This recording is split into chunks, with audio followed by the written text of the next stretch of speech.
अभी ईद आ रही है, सदका फित्र अदा करोगे, ठीक। सदका फित्र अक्सर मुसलमान अदा करते हैं।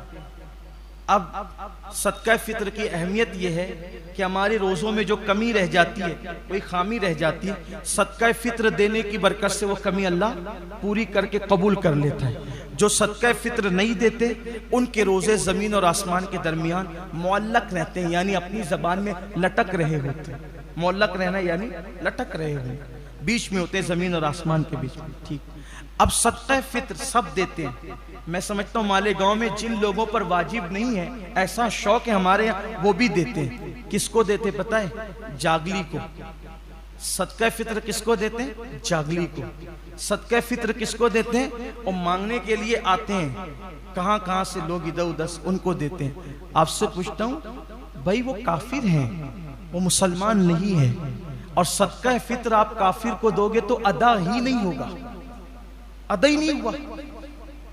और जब सदका फित्र अदा नहीं हुआ, दिया तो आपने, खर्चा तो हो गया, माल तो गया, गेहूं तो गए, अनाज तो गया, पैसे तो गए, लेकिन आपको मसला मालूम नहीं था, जागली को दे दिया ना। और नहीं मौलाना, मैं, औरतें तो कहती नहीं नहीं मौलाना, वो तो महीने भर जगाने के लिए आता रहा। अरे अल्लाह की बंदी, वो मुसलमान नहीं है, सदका फित्र मुसलमान को दिया जाता है, गैर मुस्लिम को दोगे तो अदा ही नहीं होगा। और वो गाड़ियां भर भर के ले जाए, मेरी आंखें फटती है, दुख होता है, इतनों का जाय हो गया। वो जो आते हैं वो गैर मुस्लिम फकीर गाड़ियां भर भर के ले जाते हैं, यानी इतने लोगों का सदका फित्र जाय हो गया।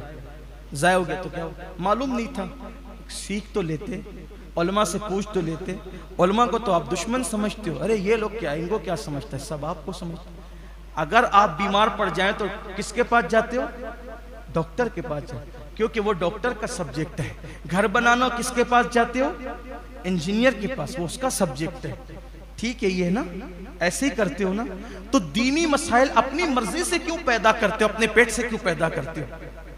जब अपना इलाज खुद नहीं करते, अपना घर खुद अपने हाथ से नहीं बनाते, तो अपने दीन के मामला क्यों खुद हल करते हो? मैं ये नहीं कह रहा हूं हमारे पास आओ, आप जिस आलिम को पसंद करते हो वहां जाओ, हमें कोई जरूरत ही नहीं है।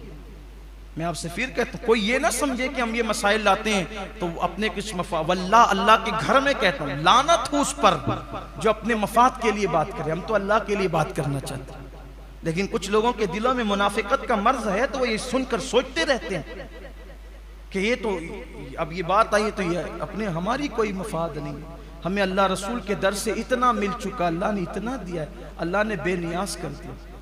रब के घर में कहते हैं कोई मालेगांव वाला नहीं कह सकता कि हम कभी अपनी जात के लिए उसके पास गए हैं, वल्लाह कभी नहीं।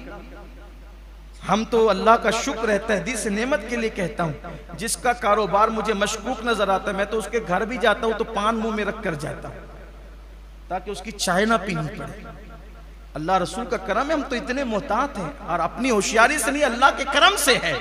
अपनी कोई तकवा परहेजगारी बताना मकसूद नहीं है, लेकिन ये जो बातें कही जाती है हक सिर्फ लिवजहिल्लाह कही जाती है। मत दो काफिरों को, आपका सदका फित्र ही अदा नहीं होगा। बताओ लोगों को, दीन पता नहीं है। अगर देना है तो मदारिस में दो, देना है तो गरीबों को दो, नहीं मदरसे में देना है तो गरीबों को दो, गरीबों तक पहुंचाओ। गरीब है ना मालेगांव, मैंने बताया ना, ऐसे लोग नहीं है जो रमजान शरीफ का पहला रोजा छोड़ सकते हैं सहरी के लिए पैसे ना होने की वजह से। अल्लाह हमें इस बारे में पूछेगा। दीन सीख लो, जितना सीख सकते हो, उलमा से रिश्ता बनाओ, मुबल्लिगीन से राब्ता बनाओ, दीन सीख लो।